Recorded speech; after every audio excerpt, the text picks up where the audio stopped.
Des lésions autour des yeux, 200 kilos de perdu. Cette vache est atteinte par la maladie hémorragique épizootique. Dans cet élevage de Monin, 7 bovins sur 30 mères ont été contaminés. Ce matin, le ministre de l'Agriculture est venu écouter les éleveurs et les assurer du soutien de l'État dans leur combat contre cette nouvelle maladie due à un moustique. C'est de regarder ce que vont être les coûts, les pertes en mortalité, pour regarder ce qu'on pourra prendre en charge nous aussi. Les surcoûts vétérinaires, c'est ça ce que j'entends. Et puis quelque chose qui est une énorme inconnue, c'est les pertes indirectes, les avortements, les poids qui sont par prix. Les vaches contaminées ont toutes avorté. Une perte sèche pour l'éleveur, à laquelle s'ajoutent les visites du vétérinaire, les tests PCR pour vendre les veaux en Italie, des coûts et du travail supplémentaire qu'il est difficile de chiffrer. La base du traitement, c'est des anti-inflammatoires.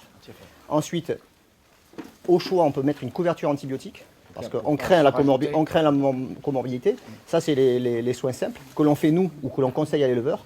Et après, il y a les soins lourds qui engendrent beaucoup plus de frais. Donc, c'est les animaux qui ne mangent pas, qui ne boivent pas, et qui peuvent faire après des syndromes urémiques ou des hypocalcémies. Donc là, on est obligé de mettre en place de la perfusion et du drenchage. J'espère qu'il y aura quelque chose de débloqué pour aider au moins les pertes économiques, les frais de vétérinaire. Parce que aussi, quand ils se déplacent, ils ne viennent pas pour rien. Et au final, c'est l'éleveur derrière qui paye, quoi. Donc, voilà. Marc Fesneau a promis des aides sans les chiffrer et surtout une vigilance de la part des services de l'État pour pallier les difficultés actuelles et celles qui ne manqueront pas de survenir au printemps. À ce jour, 1310 élevages sont touchés dans le département.